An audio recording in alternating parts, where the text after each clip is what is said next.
Hello everyone, Zelleranth here, and today I was just going to take a quick look at the tier list for Ash Echoes.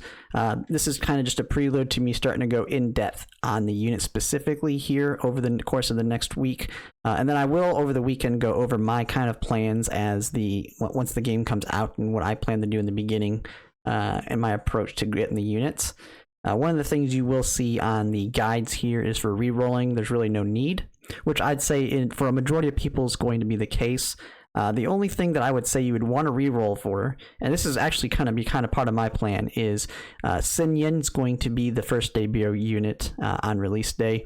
And so the big thing you'll want to do is if you do want her, re-rolling can be really good because then you can pretty much guarantee you getting her within your first 10 or maybe 20 pulls. So you just can avoid basically losing that first 50-50. Because one thing we will get is after 30 pulls, you will have a selector to be able to select any of the standard units that you want. There will be, after quests, a random standard SSR that you can get. And then after 300 pulls, you'll be able to get another selector for one of the SSRs. So these beginning units are ones that you can at least get 2 of them that you want, and then at least 1 random one. So my approach, if you don't care about Xin Yin or the physical element and you want to maybe go a different approach, like you want to go fire, then you don't even need to reroll at that point because you'll be able to select him right off the bat. And so you'll kind of want to make your decisions around that. And a big thing with Xin Yin is if you do want to go her route and you don't get Luke in your random, he's the one I would say probably be the best one to pick on the selector because he works really well with her. So if you're not a big fan of Luke or Xin Yin, then maybe you just don't go the physical approach, and then there's no reason to really re-roll at that point. And to add on top of that, for the selector, I would actually not use it on Long Qing.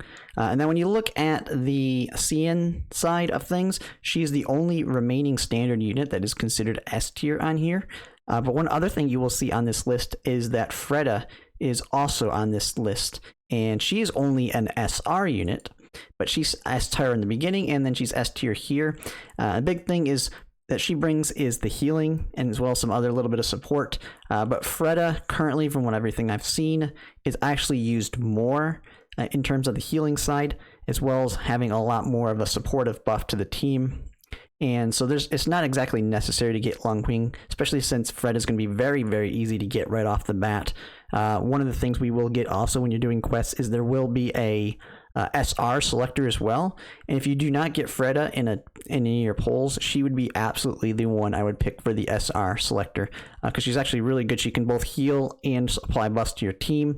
The only main difference between her and Long Qing is she's not able to attack herself, and she's kind of defenseless, so she needs to be kind of protected. But other than that, she does everything I've seen. She just does just as good of a job there. So I would not use the selector on her. You'll eventually get her down the line, whether it's through losing a 50-50 or some other form of ways that we can get SSRs, because there'll be plenty of opportunities to get all of these standard SSRs down the line.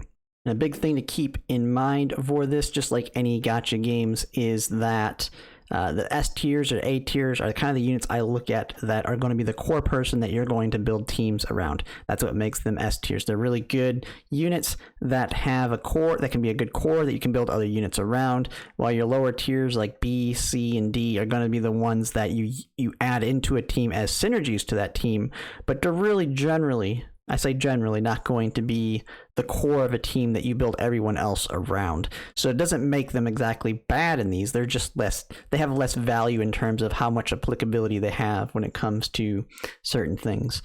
And then maybe it could just be their lower damage than, say, their S tier counterpart if they're a main DPS or some sorts like that. So a lot of these that I've seen mentioned in some potential starting teams include B and C tier, and I believe I've seen even some of the D tiers in those groups to a lesser extent, but they are in there, and they all have their value to a certain extent, especially at the beginning of the game. Because one thing is, like in my case, I do plan to re-roll, and one of the big things that's going to happen with that re-roll is I'm going to try and get Xin Yin in a single 10 pull on my re-rolling. And by approaching it that way, I'm only going to have 1 10 pull worth of units in the beginning, and so if I don't get any SRs, I'm literally going to just be stuck with Xin Yin and then all these non-SR, so all the purples, and then whatever the units they give me at the beginning of the game. And I'm pretty much going to be stuck like that until the next debut banner comes out and I go for that unit. and may put in more pulls on that one to actually get some more SRs. So I'm going to have to probably most likely in the beginning build around with a couple of these SRs in there because they all have their value, and you'll definitely want to think about using them in the beginning because you don't want to have to throw all your pulls away right off the bat, especially not on the standard banner. Because the standard units can be acquired in so many different ways.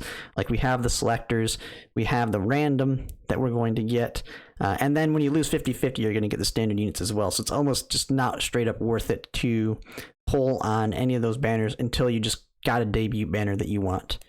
So the next thing I'll also say when it comes to the tier list is you'll want to look at what's coming up. So we have the same advantage with Ash Echoes that we had in Sword of Kandalari, where we know future units that are coming out.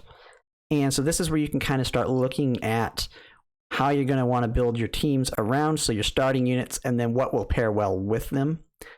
So looking at a lot of these units, you kind of want to pick a couple elements that you're going to target. Like I know my plan is I definitely want to get these 3 right here. I pretty much want all the S tiers at the top. I mean, it's kind of the direction I'm seeing. But then there's also a couple down here that I actually want. Like Skylar looks like a good one that I want. And Taitia is another one. So you'll kind of want to plan out the units you want. And the one thing I like about this is this actually tells you when they did release in CN, so you can kind of plan the months they're coming out. So the CN version started in January, so when you go over here, you can click a unit that's only available in CN, and it'll actually tell you right at the top when they released. So like this unit, she released on March 28th. And so when you look at the standard, like a standard unit, you can see it was January 12th. So she was like 2 months after initial release. And so you can kind of think of your polls of how many you're going to get per month. And it's everything I can tell, it's kind of just like your typical gacha. So you should be able to guarantee a limited, I feel, about every 2 months, just based on what I've seen. When I've played with it and the amount of currency coming in, it feels like you should be able to get one every 2 months. It may be not a little bit better, it may be a little bit less. I don't have hard numbers on that yet, but it does kind of feel that way. And so the way you can see it is just kind of looking at them as they're coming out and kind of playing around, like getting one of them every 2 months might be an average case scenario is the way I would approach it. And so the units that I actually want came out in an order that looks like I might be able to pull that off, especially with average luck. But it does not, when I looked at it, one thing I did notice, it does not look like any new SRs that I could see came out, or rares. So it's pretty much just more SSRs that come out. So eventually those SRs will start to phase out in their value down the line. Now, they're not going to completely be useless because, like I said, it's all going to be about synergies. And they look to alternate the elements fairly well. So you're not going to have everything covered for your specific elements quite quickly. So you'll probably be using SRs for the foreseeable future when it comes to building around your specific teams. And so that's just kind of my thoughts on the tier list for the CN and Global version. I do plan to do a more in-depth look at my plans in the beginning, because the plans I have in the beginning is trying to actually go that... trying to be that meta level start where I just start with the absolute best that I can to a certain extent. Now, I'm only trying to guarantee one thing. I'm not going to re-roll to try and get a double pull on a single 10 pull or anything crazy like that. But then kind of the reasoning of why I'm going to make certain decisions, and then kind of the approach I'm going to go with regards to future units as they come out and how I want to utilize my pull currency. Because we will get thrown a lot right at the beginning, and then we should get a decent amount through the months based on what I could tell. So you should be able to get a decent amount of units. But I do plan to still go over every single one of the SRs. I've pushed back making the videos on those to this next weekend because I want to kind of release them as we get close to the release. So I might actually release like 3 of them in a day, like Monday, Tuesday, Wednesday. We'll kind of have to see how it works out from there. So I will go over at least all the SSRs and kind of their look at their skills and why you might want to get them, so you can help you make your decision with your selector. And then the other thing after that, I'll be making a kind of a beginner's guide of all the different concepts based on the more knowledge that I've gotten in the game since I've played around with it a little bit more. And then I'll also kind of start looking at some of the team compositions as well with the units. So first I'll have my look at the units, and then after that I'll do a follow-up video that'll probably be like a couple days after release, once people start getting their units. and then who people should be targeting to go after to build around those units. So say you get Laurel, who are the units that you want to have with her, as well as the memory traces as well, because I know a lot of people, it's going to be the initial difficulty curve for a lot of people is these memory traces. Once you understand the concept of how they work, it's really not all that confusing. The big thing is you just want to determine what skills your units want, and then you target the memory traces based on the skills they want. And once you know you have all the skills covered, maximizing the skill points, or not skill points, maximizing the stats that they provide your units. It's pretty much the whole approach to memory traces. But yeah, to kind of end it, if you like this content, you want more of it, if you could like, comment, and subscribe. It really does help. I do plan to push out a lot of content up through release. Just trying to knock out every little thing that I can think of on this game. And then I'll just keep pushing them out. The kind of faster pace than I did with Sword of Convallaria, because I joined Sword of Convallaria a little bit later into the game, but I didn't start really making videos until 2 weeks in. So I'm trying to really take advantage of the fact that I'm actually making content on this game before it comes out, as well as through release. But yeah, thanks for watching.